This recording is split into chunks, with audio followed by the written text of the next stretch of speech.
Hi friends, good morning সবাইকে। সবাই কেমন আছো?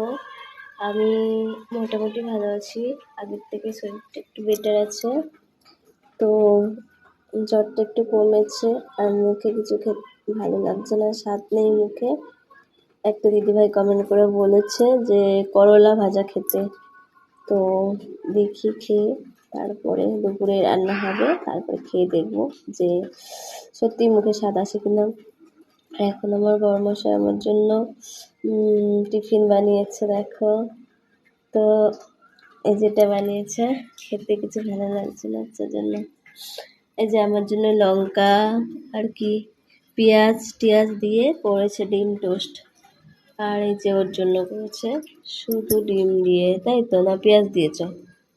না, পেঁয়াজও দিয়েছে, আর লঙ্কাটা দেয়নি, ও একটু ঝাল খেতে পছন্দ করে না, সেজন্য। তো আমার বর বানিয়েছে, কেমন হয়েছে একটু বলবে। এই যে ইনি বাবু বানিয়েছে, কেমন হয়েছে একটু বলবে কমেন্টে তোমরা।